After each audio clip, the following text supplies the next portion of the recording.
मैं पूछती हूँ कि मुझे भी जीने का हक है या नहीं। मैं ये नहीं कहती कि अपनी माँ बाबूजी को घर से बाहर निकाल दीजिए, पर ऐसा भी नहीं होना चाहिए कि उन्हें कुछ कहा ही ना जाए। आपको पता भी है घर का काम कितना होता है। अब मैं नौकरी करूँ या घर का काम, और अगर वो लोग घर का थोड़ा सा काम कर देंगे तो कौन सी आफत आ जाएगी। अरे, तो इसमें शोर मचाने वाली कौन सी बात है। करते तो हैं वो लोग घर का सारा काम।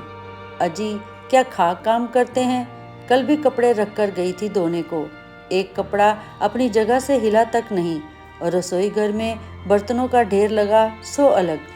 छोटे बेटे और बहू के कमरे से आती इन आवाज़ों को सुनकर अपने कमरे में बीमारी की हालत में लेटी हुई शोभा जी उदास हो गई। सोचने लगी, अभी आता ही होगा बेटा मेरे कमरे में मुझे समझाने के लिए कि माँ, घर का काम किया करो। हम भी दिन भर मज़े नहीं लूट रहे हैं, नौकरी पर जाते हैं तब जाकर 2 वक्त की रोटी नसीब होती है आप लोगों को। इतने में ये बातें सोच ही रही थी कि देखा सामने उनका सुपुत्र हाजिर था, जिसे अच्छी तरह समझा बुझाकर माँ बाबूजी के पास ऐसे भेजा गया था जैसे किसी सैनिक को युद्ध भूमि में भेजा जा रहा हो। बस फिर क्या था, लगा दोहराने उन सभी बातों को। माँ जी बोली, बेटा तुझे पता है न, घुटने तो मेरे पहले से ही काम नहीं कर रहे थे। 2 दिन से बुखार में पड़ी हूँ। मेरी हिम्मत तो खड़े होने की भी नहीं हो रही है। बूढ़ी हड्डियाँ हैं, कभी तो जवाब दे ही देती हैं। फिर भी जैसे तैसे मैं और तेरे बाबूजी मिलकर अपना खाना पकाकर खा लेते हैं। कल तो नाश्ता भी तेरे बाबूजी ने ही बनाया था, तो माँ बाकी के काम भी करवा लेती बाबूजी से। बातों के बांध छोड़ता हुआ छोटा बेटा विनय नौकरी के लिए निकल गया, साथ में उसकी पत्नी सरिता भी। शोभा जी जब अपना ही शरीर साथ न दे तो कोई सगा नहीं होता, चाहे अपना बेटा ही क्यों ना हो। जब तक आप दौड़ दौड़ कर काम कर रही थी तब तक तो बहू माँ जी करते हुए आपके आगे पीछे दौड़ती थी, हंसती बतियाती थी। कुछ दिन की बीमारी ने ही हमें एहसास करा दिया कि हमारी इज्जत इस घर में कितनी है। आनंद जी बोले, एक बात तो है श्रीमती जी, जब तक बड़ा बेटा और बहू हमारे साथ थे वो हमें किसी तरह की कोई परेशानी नहीं होने देते थे। चाहे आपको लाख बुरे लगते हों, लेकिन दिल के साफ थे वो दोनों। बड़े बेटे बहू का नाम सुनते ही शोभा जी के दिल में एक हुक सी उठी।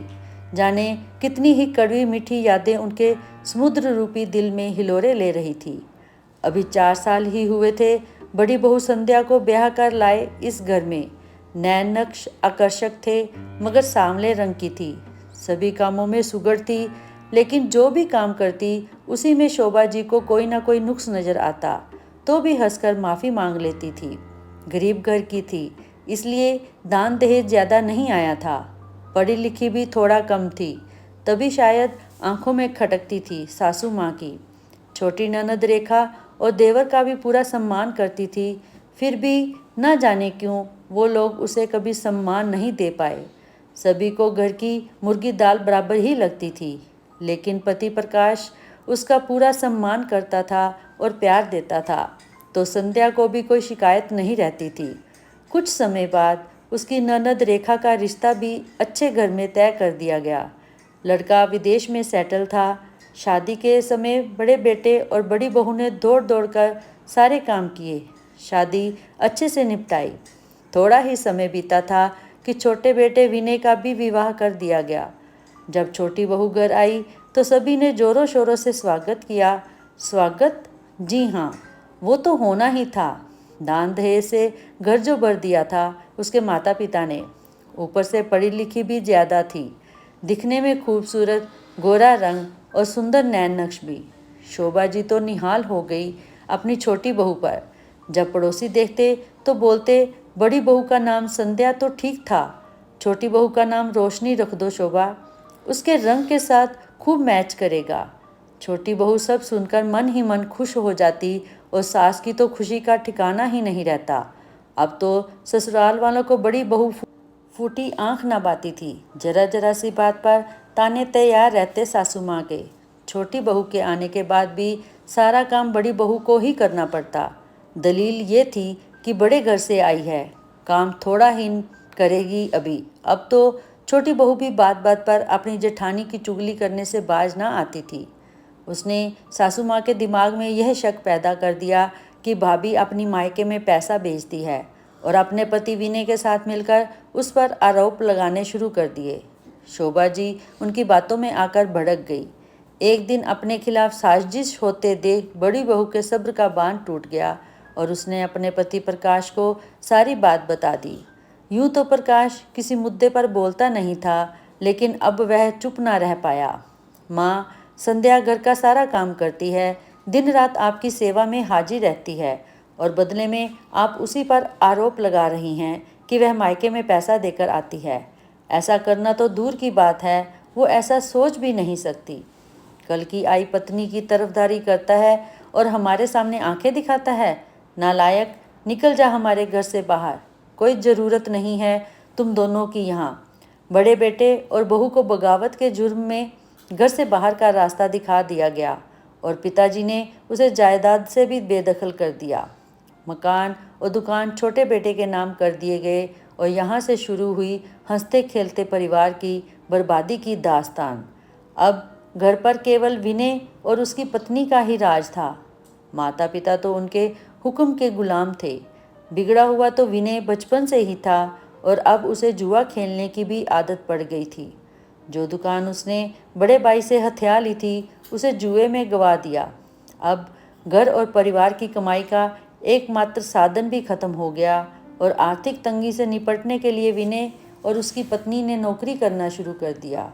उस दिन के बाद पिताजी बेरोजगार होकर घर बैठ गए और इस हालत में पहुंच गए।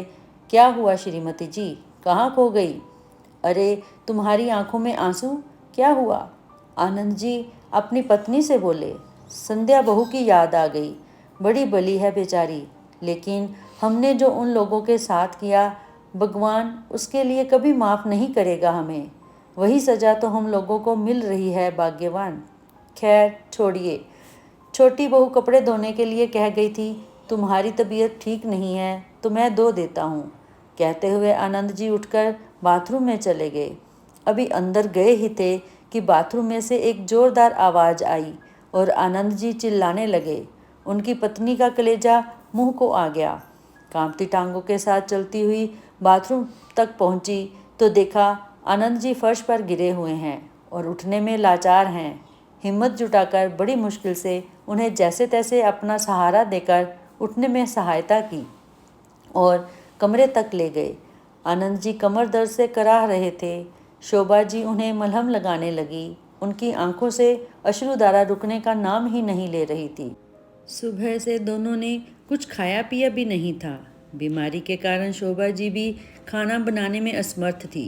कुछ फल रखे हुए थे, उन्हें काट कर ले आई और जैसे तैसे दोनों ने पेट भरा। थोड़ी देर तक जब दर्द कम नहीं हुआ तो शोभा जी ने विनय को फ़ोन किया। बेटा, तेरे बाबूजी बाथरूम में फिसल कर गिर गए हैं, जल्दी आ जाओ, डॉक्टर के पास लेकर जाना है उन्हें। अरे माँ, मेरे पास अभी इतना समय बिल्कुल नहीं है और शाम को भी ज़रूरी मीटिंग है, रात को ही आ पाऊँगा, कहकर विनय ने फ़ोन रख दिया। शाम को जब छोटी बहू आई तो कपड़ों का ढेर जस का तस देखकर बरस पड़ी सास ससुर पर। माँ जी, 2 दिन से कपड़ों का ढेर लगा है, इतना नहीं कर सकते थे घर बैठे आप दोनों कि ये कपड़े ही मशीन में धुलने डाल देते। बहू, तुम्हारे बाबूजी कपड़े ही धोने जा रहे थे कि बाथरूम में फिसल गए और ये हालत हो गई इनकी। और अब तुम हो कि थोड़े देर पहले जिन आंसुओं को बड़ी मुश्किल से शांत करके बैठी थी, फिर से बह निकले। बजाय बाबूजी का हालचाल जानने के, छोटी बहू गुस्से में पैर पटकती हुई बाहर चली गई। रात को विनय के आते ही छोटी बहू ने उसके कान भर दिए। माँ ने उसे आवाज़ दी, विनय बेटे, अपने बाबू का हाल तो जान ले, देख किस हालत में पड़े हैं बेचारे। माँ, मैं थका हारा हुआ अभी घर लौटा हूँ, थोड़ी देर आराम भी नहीं करने देते आप मुझे। और क्या हुआ है बाबूजी को? ठीक ही तो दिख रहे हैं, 2 दिन मलहम लगाओगे तो दर्द भी चला जाएगा। छोटे बेटे की तीखी बातें माँ पिताजी को तीर समान चुभ रही थी। अब तो लाचार जीवन बोझ लग रहा था उन्हें। अगले दिन जब छोटी बहू ने देखा कि कुछ फल गायब हैं तो नौकरी पर जाने से पहले रसोई घर के दरवाजे पर ताला लगा दिया और चलती बनी। बूढ़े पति पत्नी बेचारे भूखे प्यासे निडाल अवस्था में पड़े रहे। शाम को हालचाल जानने के लिए शोभा जी की बेटी का फ़ोन आया तो पूछने लगी, माँ आपका क्या हाल है, बाबूजी कैसे हैं? बेटी की आवाज़ सुनकर और अपनापन पाकर शोभा जी अपने असीमित दुख को छुपा न सकी और रोते रोते सारा हाल सुना दिया। अपनी माँ की बेबसी भरी आवाज़ ने बेटी रेखा के दिल को जैसे चीर कर रख दिया। उसे कुछ समझ नहीं आया कि क्या करे। मीलों दूर जो थी उनसे। अगले दिन उसने अपने बड़े भाई प्रकाश को फ़ोन लगा दिया। इतने समय बाद अपनी बहन का फ़ोन देखकर प्रकाश हैरान सा रह गया। फ़ोन उठाते ही रेखा रो पड़ी और माँ बाबूजी के साथ हो रहे अत्याचार की कहानी एक ही सांस में कह सुनाई। यह सब सुनकर प्रकाश की हैरानी का ठिकाना ना रहा। उसे तुरंत अपनी पत्नी संध्या को अपने साथ चलने को कहा। उसे रास्ते में सारी बात कह सुनाई। घर पहुंचकर देखा तो माँ बाबूजी बेहाल अवस्था में भूखे प्यासे पड़े थे। उनकी बेबसी ने बड़े और बेटे और बहू के दिल को अंदर तक छील कर रख दिया। अपने बेटे प्रकाश और बड़ी बहू को इतने समय बाद देखकर उनकी आंखों में चमक आ गई। प्रकाश, बड़ी बहू, तुम दोनों यहाँ, अजी देखिए हमारे बच्चे आ गए। माँ की करुणा और वेदना मिश्रित स्वर सुनकर प्रकाश की आंखें आंसुओं से सराबोर हो गई। माँ बाबूजी, आप इतने समय तक इतने दुख सहन करते रहे, मुझे एक फ़ोन नहीं कर सकते थे? क्या अभी तक हमसे नाराज़ हैं? कहते हुए प्रकाश फफक कर रो पड़ा। बेटा, हम लोगों ने जो तुम्हारे साथ व्यवहार किया उसके लिए हम बहुत शर्मिंदा हैं। ये हमारे उन्हीं कर्मों की सज़ा है जो भगवान हमें दे रहा है। बाबूजी रूंधे गले से बोले। उधर अपराध बोध की भावना के कारण माँ जी बड़ी बहू से नज़रें मिलाने में असमर्थ थी। चलिए माँ, पिताजी, पहले हम आपको अस्पताल ले चलते हैं और उसके बाद आप लोग हमारे साथ ही रहिएगा। बड़ी बहू ने आदरपूर्वक कहा, हमने बहुत अन्याय किया तुम्हारे साथ और तुम दोनों हमारी परेशानी के बारे में सुनते ही दौड़े दौड़े आ गए। बड़ी बहू, मैं तुम्हारी गुनहगार हूँ। यदि वक्त रहते मैंने सही इंसान की पहचान कर ली होती तो आज हमें यह सब ना देखना पड़ता। मुझे माफ़ कर दो, मैं बहुत बुरी हूँ। मैं तुम्हारे सेवा भाव और प्यार को पहचान ही नहीं पाई। पता नहीं क्या क्या बुरा सोचती रही तुम्हारे बारे में। कहते हुए माँ ने बड़ी बहू को अपने गले से लगा लिया। माँ की आंखों से आंसुओं की धारा बहती रही, जिसने बरसों से उनके मन में बसे मैल को धो डाला। बस माँ जी, जो हो गया सो हो गया। अब पुरानी बातों को याद करके कोई फ़ायदा नहीं। आपने हमें अपना लिया, यही हमारे लिए बहुत बड़ी बात है। कहते हुए बड़ा बेटा बहू उन्हें अस्पताल ले गए। लेकिन बेटा, अस्पताल में बहुत खर्चा होगा। आप चिंता ना करें माँ, सब इंतजाम हो जाएगा। प्रकाश ने माँ जी को आश्वासन देते हुए कहा। आपके आशीर्वाद से मुझे भी अच्छी नौकरी मिल गई है और आपकी बहू भी घर से सिलाई कढ़ाई का काम करके अच्छा कमा लेती है। अब हमें पैसे की कोई कमी परेशानी नहीं है। अस्पताल से इलाज पाकर अब माँ बाबूजी पूरी तरह से स्वस्थ हो चुके थे। अस्पताल से बड़े बेटा और बहू माँ पिताजी को अपने साथ अपने घर में ले आए, जहाँ वो किराए पर रहते हैं। देखिए माँ जी, ये है हमारे सपनों का घर। माँ बाबूजी, आपको भूख लगी होगी, मैं आपके लिए खाना बना कर लाती हूँ। कहते हुए बड़ी बहू रसोई घर में चली गई और फटाफट खाना बनाने लगी। थोड़ी ही देर हुई थी कि बड़ी बहू ने लजीज खाना तैयार करके माँ बाबूजी के सामने हाजिर कर दिया। माँ बाबूजी, जिन्होंने इतने दिनों से अच्छा खाना नहीं खाया था, खाना देखते ही उनकी आंखों में आंसू आ गए। उनकी ऐसी करुण दशा देखकर बड़ी बहू अपने आंसुओं को रोक नहीं पा रही थी, लेकिन मन ही मन यह सोचकर खुश हुई कि उसे अपने माता पिता समान सास ससुर की सेवा करने का अवसर मिल रहा है। आज बड़ी बहू ने अपनी आंतरिक सुंदरता से अपने सास ससुर का दिल जीत लिया था। अपनी भूल को सुधारते हुए पिताजी ने वसीयत दोबारा लिखवाने का निर्णय लिया। दुकान तो छोटा बेटा जुए में हार चुका था, लेकिन अब उन्होंने मकान अपने बड़े बेटे के नाम करते हुए छोटे बेटे और बहू को मकान खाली करने का आदेश दे दिया। बड़ी बहू ने मेहनत, त्याग और अपनेपन से अपने सास ससुर के दिल में जगह बना ली। आज इस सोच की जीत हुई कि सूरत नहीं, सीरत अच्छी होनी चाहिए।